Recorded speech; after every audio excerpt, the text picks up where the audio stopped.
नमस्कार भाइयों, आप सब कैसे हैं। आशा करता हूँ अच्छे होंगे। पिछले वीडियो में हमने जाना था भाइयों गरुड़ बोध का सारांश, और आज हम जानेंगे हनुमान बोध का सारांश, जो कि जीने की राह पुस्तक संत रामपाल जी महाराज जी द्वारा लिखित पुस्तक से है भाइयों। और यही हम जो है कबीर सागर ग्रंथ से लिया गया है, यह बोध सागर है भाइयों। तो जानते हैं, आइए हनुमान बोध का सारांश, जो कि जीने की राह पुस्तक में हमको देखने को मिलेगा भाइयों, जिसको जो है प्रस्तुत किया है संत रामपाल जी महाराज जी ने। आइए देखते हैं। ये है भाइयों वो जीने की राह पुस्तक, जिसको आप घर बैठे निःशुल्क भी मंगवा सकते हैं। ये आप नाम, पता, कॉन्टैक्ट नंबर, इन नंबरों पर जो है आप जो SMS करके घर बैठे मंगवा सकते हैं। और यदि आप संत रामपाल जी महाराज जी का सत्संग देखना चाहते हैं तो इन टीवी चैनलों पर आप जो है भाइयों संत रामपाल जी महाराज जी का सत्संग देख सकते हैं। तो चलिए देखते हैं, वीडियो को लंबा ना करते हुए, गरुड़ बोध का सारांश।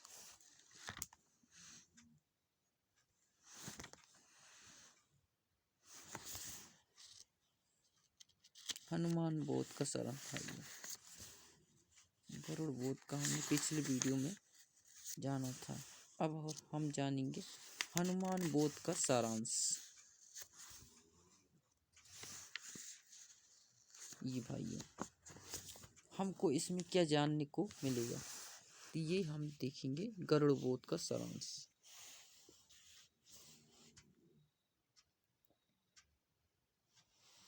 तो ये जो है भाइयों इस कथा को लिया गया है, आप देख सकते हैं स्पष्ट तरीके से इस कथा को लिया गया है। अध्याय हनुमान बोध का सारांश जो है कबीर सागर के पृष्ठ 113 पर 12वां अध्याय हनुमान बोध है भाइयों। उससे जो है कथा को लेकर जो है जीनी की राह पुस्तक में प्रस्तुत किया गया है। कबीर सागर के इस अध्याय में पवन सुत हनुमान जी को शरण में लेने का प्रकरण धर्मदास जी ने प्रश्न किया है कि हे परमेश्वर, कबीर बंदी छोड़ जी, क्या आप अच्छी आत्मा पवन पुत्र हनुमान जी को भी मिले हो। परमेश्वर कबीर जी का उत्तर है हाँ। फिर प्रश्न किया है धर्मदास जी ने, हे प्रभु, उन्होंने भी आपके ज्ञान को स्वीकारा। वे तो मेरी की तरह श्री राम उर्फ विष्णु जी में अटूट श्रद्धा रखते थे। उनको आपकी शरण में लेना तो सूर्य पश्चिम से उदय करने के समान है। उत्तर में परमेश्वर कबीर जी ने धर्मदास को पवन तनय हनुमान जी को शरण में लेने का वृत्तांत बताया। आप जी पढ़ें, सरलार्थ करता तनय हनुमान जी को शरण में लेने का वृत्तांत बताया। आप जी पढ़िए, सरलार्थ करता संत रामपाल जी द्वारा लिखित हनुमान जी को कैसे परमेश्वर कबीर जी ने शरण में लिया तथा रामायण का संक्षिप्त वर्णन।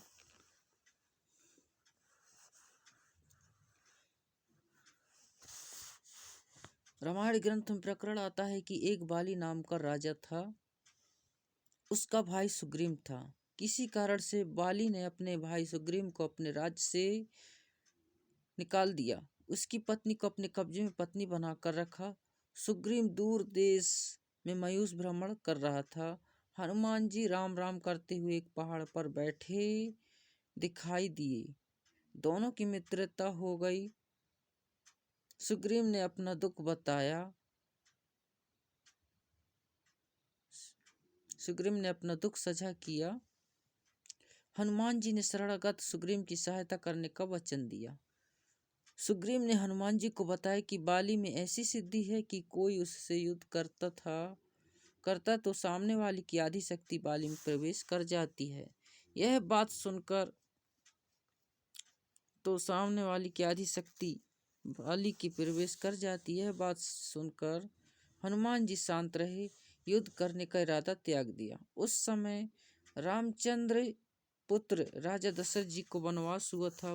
उसकी पत्नी सीता जी तथा भाई लक्ष्मण भी वन में साथ गए थे। श्रीलंका के राजा रावण की बहन शूर्पणखा ने लक्ष्मण को देखा तो उससे विवाह करने का प्रस्ताव रखा था। लक्ष्मण ने कहा कि मेरा विवाह हो चुका है। लक्ष्मण की पत्नी का नाम उर्मिला था। शूर्पणखा ने बार बार विवाह करने का आग्रह किया तो शेष नाग अवतार लक्ष्मण ने क्रोधवश उसका नाक काट दिया।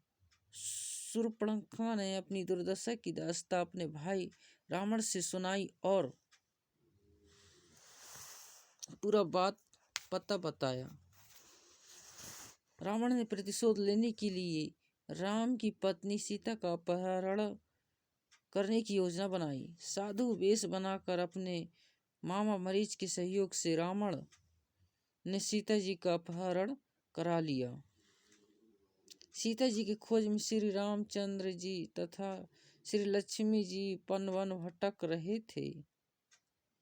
उसी समय उनको श्री हनुमान जी तथा सुग्रीव जी मिले। आपस में परिचय हुआ। सुग्रीव ने भी राम से अपना कष्ट बताया। श्री रामचंद्र जी ने शर्त रखी कि यदि मैं आपका राज आपको दिला दूं तो आपको सीता की खोज तथा वापसी के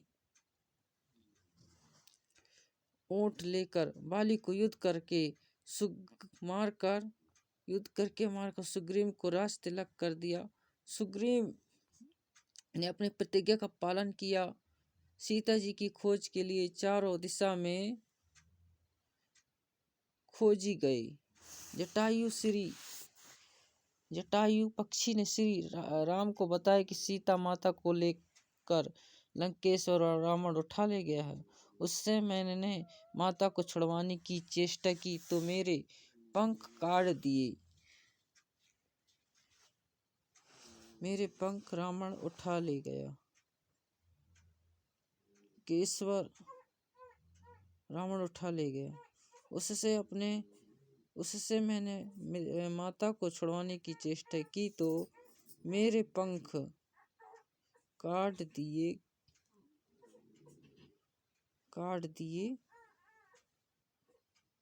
गए। रावण से बातचीत करके सीता को लौटाने के लिए श्री रामचंद्र जी ने हनुमान जी को दूत बनाया।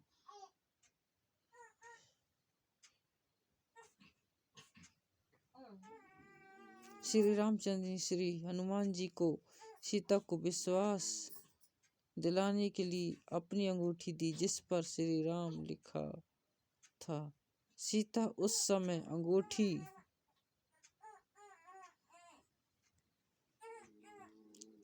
मुझसे मिलने आया। वह श्री राम हनुमान जी पर विश्वास कर सकती थी कि जो मुझसे मिलने आया है वह श्री राम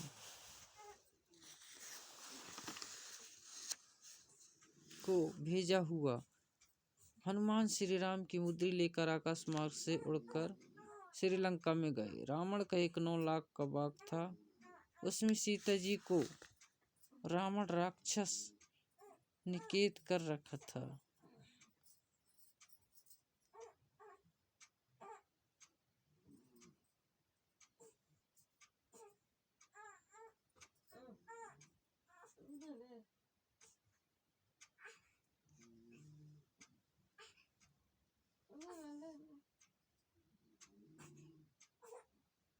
रावण एक 9 लाख का बाग था। उसमें सीता जी को रावण राक्षस ने कैद कर रखा था। हनुमान जी ने सीता माता को अंगूठी देकर अपना विश्वास दिलाया। सीता जी ने अपना सर्व कष्ट जो राक्षस रावण दे रहा था हनुमान जी को बताया। सीता जी ने अपना कंगना और सुहा का कड़ा हाथ से निकालकर हनुमान जी को दे दिया। कहा कि भाई अब आप यह कंगन श्री रामचंद्र जी को दिखाओगे।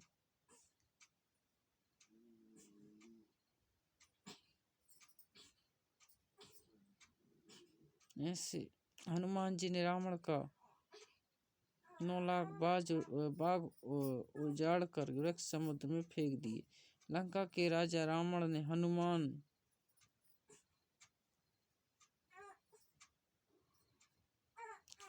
जी पूंछ पर कपड़े रुई बांध कर आग लगा दी थी। हनुमान जी ने अपनी दुम की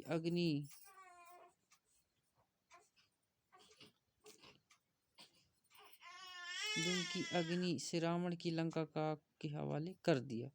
ठीक है भाइयों, फिलहाल अब तक के लिए इतना ही। आगे जानेंगे इसके आगे का वीडियो। ठीक है भाइयों, वीडियो पसंद आए तो लाइक करें, शेयर करें, चैनल को सब्सक्राइब करें और बाकी वीडियो भाइयों आगे अगले वीडियो पार्ट में अगले दिन प्रस्तुत किया जाएगा। ठीक है भाई, तब तक के लिए नमस्कार।